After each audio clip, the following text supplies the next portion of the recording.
रसगुल्ला आगे धरे, हंसी मुख हंसी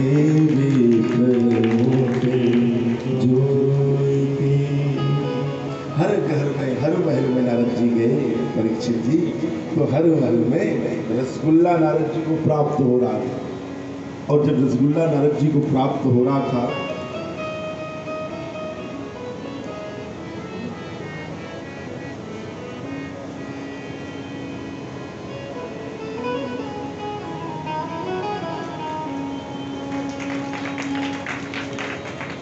नारद जी ने विचार किया, अभी 2-4 घरों में प्रवेश किया है और इतने शुद्ध देसी घी के रसगुल्ला मोई मिल रहे हैं, ऐसो ना हो नहीं डायबिटीज बढ़ जाए। नारद जी ने विचार किया, अब तो नारद जी पहले तो अंदर जाते थे, स्वागत सत्कार होता था, अब तो द्वार से ही दर्शन करके चुपचाप निकल जाते थे।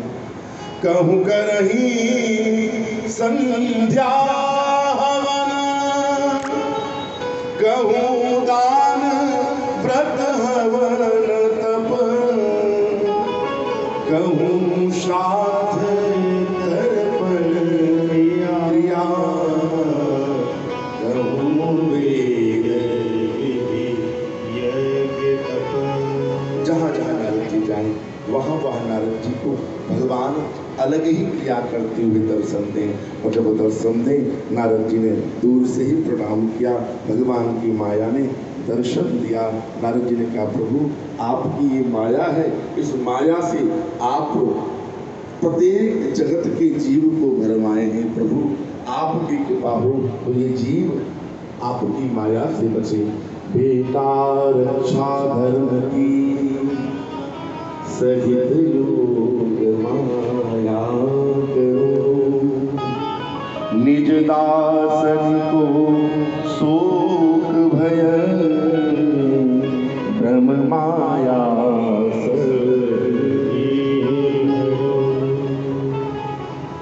सुखदेव जी ने नारद जी के साथ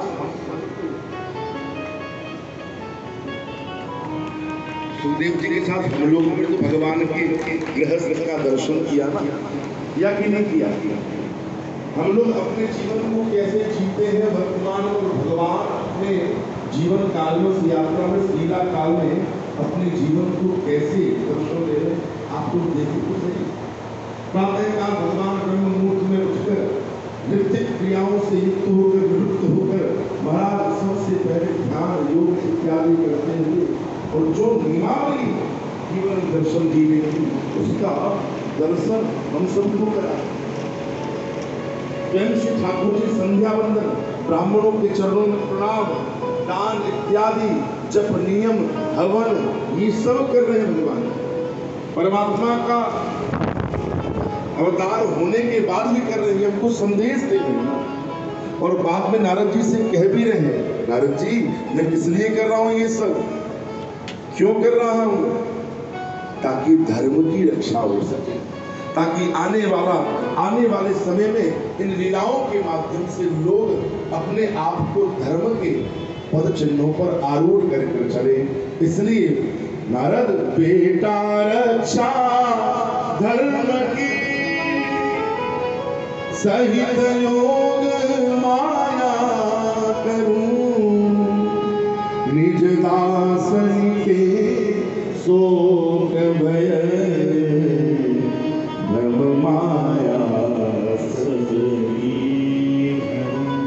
भैया जीवन में अपना अपना सैद्धांतिक जीवन सबका होना चाहिए।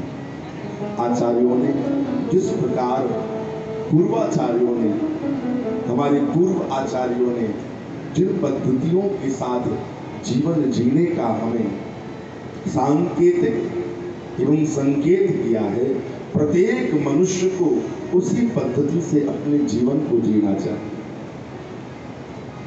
हम लोग मनमानी अपने जीवन को जीते हैं, स्वरुचि के अनुसार अपने जीवन को जीते हैं।